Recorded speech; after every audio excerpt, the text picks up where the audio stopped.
بسم اللہ الرحمن الرحیم۔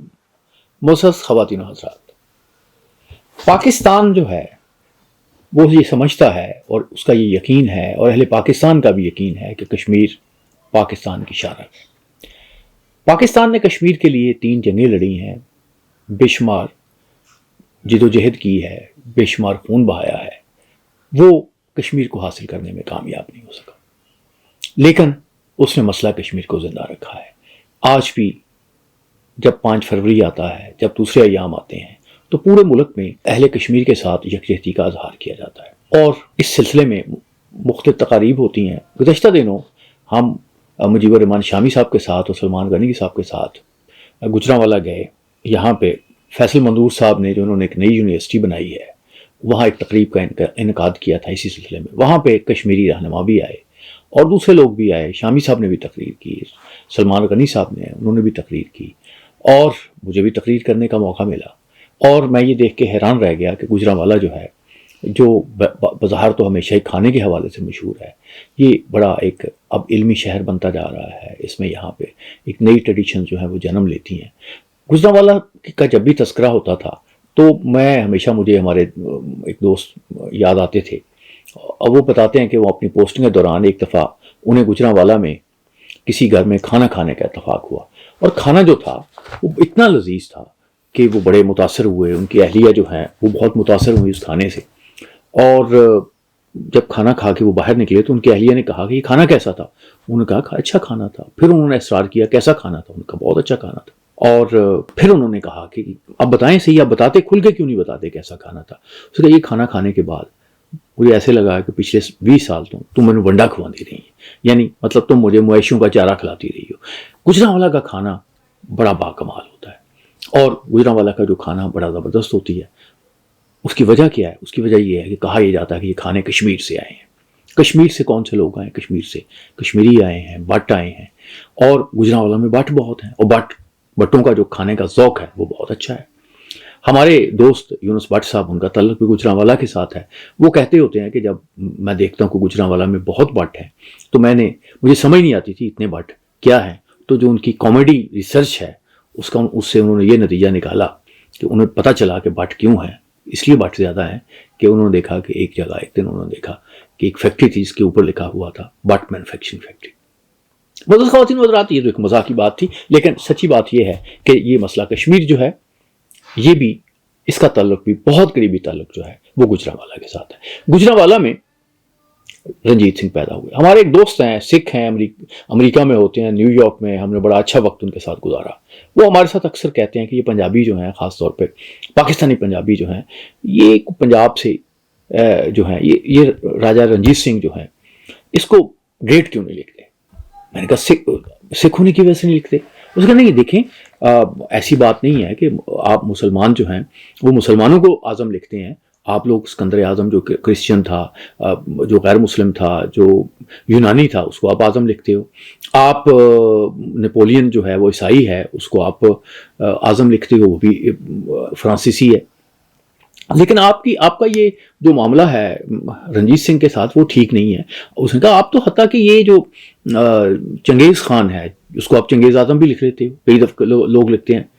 تو اس نے تو مسلمانوں کی سلطنت تباہ کی، اس نے تو انسانی سروں کے جو مینار لگائے، تو اب آپ اس کو بھی کہتے ہو، لیکن آپ رنجیت سنگھ کے ساتھ ایسے کیوں کرتے ہو؟ حالانکہ رنجیت سنگھ وہ حکمران تھا جس نے کابل پہ کو فتح کیا، وہ کم مدت کے لیے تھا۔ اس نے ڈیرہ اسماعیل خان کو فتح کیا، اس نے ملتان کو فتح کیا، اس نے پشاور کو فتح کیا، اس نے کشمیر کو فتح کیا، اور اس کی جو فوجیں ہیں انہوں نے لداخ کو فتح کیا۔ وہ تو بجا طور پہ اس کے لیے وہ ڈیزرو کرتا ہے کہ پنجاب کا وہ بہت بڑا حکمران تھا۔ میں نے کہا بات یہ ہے کہ ہم نے تو رنجیت سنگھ جو ہے نا اس کو رکھا ہوا ہے لطیفوں کے لیے، ہم تو اس کے لطیفے بناتے ہیں۔ حکمران تھا تو ہم کو اس پہ کوئی اعتراض نہیں کرتے۔ اب آپ کی جذبات کی ہم قدر بھی کرتے ہیں۔ آپ آتے ہیں پاکستان میں تو آپ ہمیشہ یہ محسوس کرتے ہیں کہ ہم سکھوں کی بہت عزت کرتے ہیں۔ اور دوسری بات یہ ہے کہ ہم رنجیت سنگھ کو تو ہم کوئی ایسی ان کے خلاف بات بھی نہیں ہوتی، لیکن ہم غصہ نکالتے ہیں اپنی پنجابی کے ساتھ۔ ہم جو ہے اپنے اگر بچوں کو اگر پنجابی بولنا شروع کر دیں تو ہمیں بڑا پرابلم سا ہوتا ہے، کیونکہ ہم متاثر انگریزی میں کرتے ہیں، سمجھتے اردو میں ہیں، اور یاد پنجابی میں رکھتے ہیں۔ پنجابی کے ساتھ ہمارا تعلق تو ہے اور بڑا اچھا تعلق ہے۔ لیکن بہرحال یہ ایک معاملہ ہے. تو رنجیت سنگھ جو ہے اس نے 1819 میں کشمیر کو فتح کیا تھا. گویا گجرانوالا کا ایک تعلق جو ہے وہ وہاں سے ایک تعلق اس کا اسٹیبلش ہوا مہاراجا رنجیت سنگھ کا. اور پھر اس کے بعد ہم یہ دیکھتے ہیں کہ پھر گلاب سنگھ ڈوگرا جو ہیں انہوں نے جب معاہدہ لاہور ہوا اور اس میں ایک فیصلہ کیا گیا کہ کچھ تحائف ریگولر دیے جائیں گے برٹش گورنمنٹ کو اور کچھ رقم کے عوض جو ہے وہ انہوں نے انگریزوں سے خرید لیا. انگریز جو ہیں انہوں نے اس طرح کی بہت سی اسٹیٹس جو ہیں وہ ان کو چھوڑا ہوا تھا. تو پھر ہم دیکھتے ہیں کہ اس زمانے میں جو مہاراجا رنجیت سنگھ کا زمانہ تھا اور اس کے بعد وہ ایک پنجابی حکومت جو ہے یا ان کی سکھ حکومت جو ہے وہ تو قائم رہی, لیکن اس کے بعد وہ ختم ہو گئی. اس کے بعد یہ حکومت چلتی رہی. جب پارٹیشن کا وقت آیا تو مہاراجا ہری سنگھ جو تھے وہ حکمران تھے. مہاراجا ہری سنگھ جو تھے وہ ان کے متعلق مشہور ہے کہ وہ بہت ایک ظالم قسم کے حکمران تھے. ان کا رایا کے ساتھ کوئی تعلق نہیں تھا اور کشمیر کی جو 3/4 آبادی ہے وہ مسلمان تھی اور ابھی بھی ڈومینیٹنگ آبادی جو ہے مسلمان ہی ہے. تو چونکہ مہاراجا ہری سنگھ کے نہرو کے ساتھ اچھے تعلقات نہیں تھے, اس نے شیخ عبداللہ کے ساتھ اچھے تعلقات رکھے ہوئے تھے, اس لیے ایک امید کی جاتی تھی کہ جو مہاراجا کشمیر ہیں وہ ایک فیصلہ کریں گے اور وہ فیصلہ یہ کریں گے کہ وہ پاکستان کے ساتھ شامل ہو جائیں گے. اور میں آپ کے ساتھ جو آج بات کرنے جا رہا ہوں وہ یہ کرنے جا رہا ہوں کہ اس وقت تو بالکل جو ہندو قیادت ہے وہ تو چاہتی ہے پاکستان جو ہے وہ ٹوٹ جائے اور پاکستان جو ہے وہ اس کا کوئی نظر بھی نہ پاکستان آئے. لیکن جو نہرو تھے وہ ایسے نہیں تھے. نہرو بالکل ڈیفرنٹ سوچتے تھے. انہوں نے ہندوؤں کو, ہندوستان کو بہت مضبوط کیا, بہت قربانی, لیکن وہ ویژن والے لیڈر تھے. یہ جو پرانے ہمارے ملک کے دوست کے بھارت کے صدر تھے پرناب مکھرجی, ان کی کتاب ہے دا پریزیڈنشیل ایئرز, اس میں انہوں نے لکھا ہے کہ نہرو کو اس وقت جب پارٹیشن ہوئی ہے تو جو مہاراجا تھے نیپال کے انہوں نے ایک پیشکش کی تھی. اور پیشکش کیا کی تھی کہ آپ نیپال کو انڈیا کا صوبہ بنا لیں, لیکن نہرو نے وہ پیشکش جو ہے وہ مسترد کر دی. انہوں نے کہا کہ نیپالی علیحدہ قوم ہے اور ایک اچھی قوم ہے, بڑی قوم ہے, عظیم قوم ہے, ان کی آزادی, ان کی انٹیگریٹی جو ہے برقرار رہنی چاہیے. اب بہت بات اس پہ تنقید کی جاتی ہے کہ جی نہرو نے یہ فیصلہ کیوں کیا. بس اصل میں نہرو نے یہ فیصلہ شاید اس لیے کیا کہ وہ تاریخ سے بہت آگاہ تھے.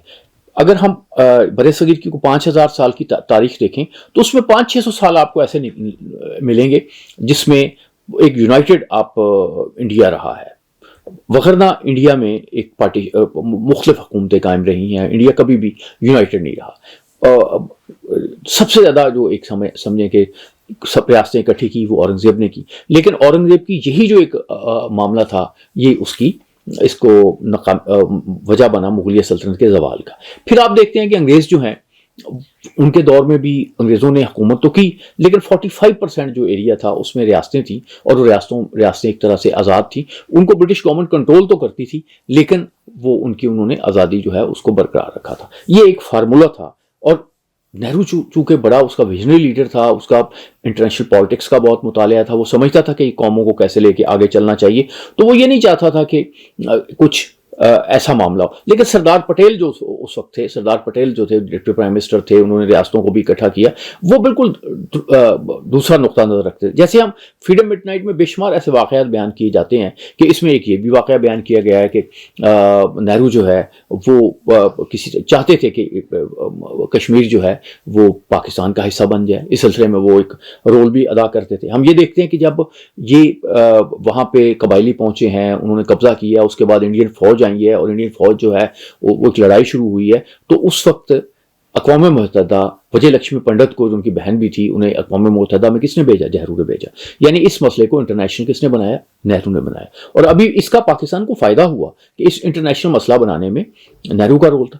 شملہ معاہدے کے تحت اندرا گاندھی نے اسی معاہدے کو اس نے کہا کہ نہیں ہم ایک آپس میں باہمی طور پہ مل کے ایک فیصلہ کریں گے, یہ ایک شرط رکھ کے انہوں نے پاکستان کو ایک مجبور کر دیا. لیکن ہم دیکھتے ہیں کہ 70 سے یہ ایک معاہدہ ہوا ہے کہ جی ہم مل کے بیٹھ کے کریں گے، لیکن اس میں کوئی پیش رفت نہیں ہو سکی، کوئی کچھ نہیں نکلا۔ پاکستان جو ہے وہ اپنے کشمیری بھائیوں کے لیے تڑپ رہا ہے، اپنے کشمیری بھائیوں کے لیے وہ کوششیں کر رہا ہے، سفارتی کوششیں کر رہا ہے، لیکن اس کا کوئی نتیجہ نہیں نکلا۔ لیکن ہم اگر نہرو کے نقطہ نظر کو دیکھتے ہیں تو نہرو جو تھا اس کا نقطہ نظر جو تھا وہ بالکل ڈفرینٹ تھا۔ اسی لیے اب جو بھارتی لوگ ہیں، ایک نئی کتاب میں نے جیسے دیکھی The God Who Failed، Nehru کے متعلق ہے کہ نہرو جی فیل ہو گیا۔ نہرو فیل نہیں ہوا، فیل اصل میں مسئلہ یہ ہوا کہ جو ایک انتہا پسند پالیسی تھی تو وہ پرویل کر گئی۔ گاندھی جو تھے وہ بھی یہ چاہتے تھے کہ جی اچھا اب یہ دونوں بھائی ہیں لیکن ایک ہی درخت سے نکلے ہوئے ہیں، ان کو ایک اچھے طریقے سے ان کے ساتھ سلوک رہنا چاہیے۔ ہم ایک اور ویڈیو میں بات کریں گے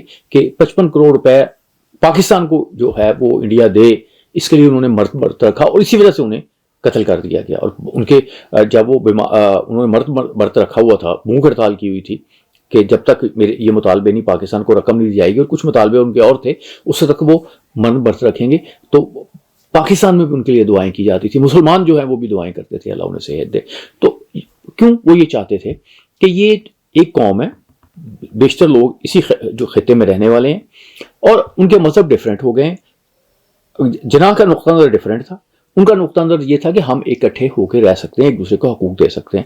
لیکن جو پٹیل تھے، ساورکر تھے اور دوسرے اس طرح کے جو انتہا پسند ہندو تھے وہ اور طرح سے سوچ رہے تھے، اور جو مسلمان لیڈر تھے وہ دیکھتے تھے کہ ہندو وعدہ کرتے ہیں توڑ دیتے ہیں، وعدہ کرتے ہیں توڑ دیتے ہیں، وعدہ کرتے ہیں توڑ دیتے ہیں، تو پھر اس سے ان پہ اعتماد نہیں کرتے تھے۔ اور ہم یہ دیکھتے ہیں کہ جب تک نہرو رہے وہ کچھ امید رہی مسئلہ کشمیر کے حل ہونے کی، کیونکہ نہرو یہ کہتے تھے کہ جو کشمیری ہیں ان کو اپنی رائے آزادی اظہار حق ملنا چاہیے۔ ماؤنٹ بیٹن بھی یہ کہتے تھے، گاندھی بھی یہ کہتے تھے، لیکن یہ کیا کہہ رہے ہیں؟ یہ تو حق دینے کے لیے تیار نہیں ہے، یہ تو اس پر بات کرنے کے لیے بھی تیار نہیں ہے کہ جی ہم یہ جو کشمیر کا مسئلہ جو ہے کشمیریوں کی خواہش کے مطابق حل ہونا چاہیے۔ کیونکہ حل ہونے کا طریقہ یہ ہے کہ آپ کسی تیسرے بندے کو مان لیں، آپ تو تیسرے بندے کو ماننے کے لیے تیار نہیں ہیں، بلکہ اب پروپیگنڈا شروع ہوا کہ جی جو پاکستانی کشمیر ہے اس میں بہت برے حالات ہیں، وہاں تو سڑکیں ہی نہیں ہیں۔ تو میرا خیال ہے کہ کوئی بھی ایک ویڈیو نکال کے دیکھ لیں آزاد کشمیر کے متعلق، وہاں سڑکیں بھی نظر آئیں گی، ایجوکیشن بھی نظر آئے گی، یونیورسٹی بھی نظر آئے گی۔ اب یہ کوئی چھپی بات نہیں ہے، میں یہ نہیں کہتا کہ جو انڈین کشمیر ہے وہاں ترقی نہیں ہوئی، وہاں بھی ترقی ہوئی ہے، وہاں بھی انڈین گورنمنٹ نے بہت کچھ کیا ہے، اور ابھی انہوں نے سرنگ کا افتتاح کیا اور بہت سی چیزیں بھی، لیکن ہمارے ہاں بھی یہاں بھی ہے۔ ابھی سی پیک کے تحت اب کشمیر جو ہے اس کو گلگت بلتستان کے ساتھ جوڑا جا رہا ہے کہ یہ سی پیک کا حصہ بن رہا ہے، ایک ترقی اور تبدیلی تو بہت بہتر آئی ہے۔ اصل مسئلہ یہ ہے کہ جو کشمیر ہے وہاں پہ جو مسلمان ہیں وہ آزادی کے ساتھ اپنے نہیں رہ رہے۔ آپ خود بات کرتے رہتے ہیں، کشمیری لیڈر جو وہاں سے ہیں وہ آواز بلند ہوتی رہتی ہے، کتنا کچھ ہو چکا ہے، لیکن اس کے باوجود بھی آپ وہاں پہ چیزیں نہیں کر سکتے۔ جب الحاق ہوا تھا جو اس کے ڈاکومنٹ تھی، میں اب اس کے ساتھ اپنی آج کی ویڈیو ختم کرتا ہوں۔ ایک ڈاکومنٹ سائن ہوا 17 اکتوبر 1947 کو، اور اس سے پہلے جو انڈین فوج ہے وہاں جا چکی تھی، سری نگر میں جا چکی تھی، اور اس سے بھی پہلے جو ہے ایسے چٹھیاں موجود ہیں کہ سردار پٹیل جو ہیں انہوں نے سسٹم بنائے ہوئے تھے، فوجیں جو ہیں وہ کشمیر کے قریب پہنچی ہوئی تھی، وہ ہو گیا۔ تو جو ڈاکومنٹ سائن ہوا تھا جس کے تحت انڈین گورنمنٹ کہتی ہے کہ جی کشمیر جو ہے ہمارا حصہ ہے، حالانکہ ماؤنٹ بیٹن، گاندھی اور پنڈت نہرو یہ سب کہتے تھے کشمیری عوام جو ہے ان کی رائے طلب کی جائے گی کہ وہ کیا چاہتے ہیں۔ لیکن ہم دیکھتے ہیں کہ اس میں اس وقت بھی جو سردار پٹیل ہے ان کا نقطہ نظر بڑا اگریسو تھا، بڑا وہ عوامی رائے کو کوئی اہمیت دینے کے لیے تیار نہیں تھے۔ تو اب وہ تو ایک ہیرو بن چکے ہیں نا انڈین پالیٹکس میں۔ تو بات یہ ہے کہ انڈیا جو ہے اس نے گاندھی کو چھوڑ دیا ہے، اس نے پنڈت نہرو کو چھوڑ دیا ہے۔ اب ہمارے ہاں بات کی جاتی ہے ہماری جو نصاب کی کتابیں وہ بہت، ہماری نصاب کی کتابوں میں بھی میں نہیں کہتا کہ وہ بالکل ٹھیک ہے، اس میں بھی کچھ چیزیں ہوں گی، کوئی 20% 10% جو ہے ایگزیجریشن بھی ہوگی، لیکن انڈیا تو اتنا ہے کہ اس نے تو کتابیں تبدیل کر دی ہیں، بالکل کتابیں تبدیل کر رہا ہے، نہرو کے کردار کو بدل رہا ہے، گاندھی کے کردار کو بدل رہا ہے، راجستھان میں دوسری بے شمار ریاستوں میں جو ہے وہ جو نصاب نیا آ رہا ہے اس میں تو یہ سب کچھ بدلا جا رہا ہے۔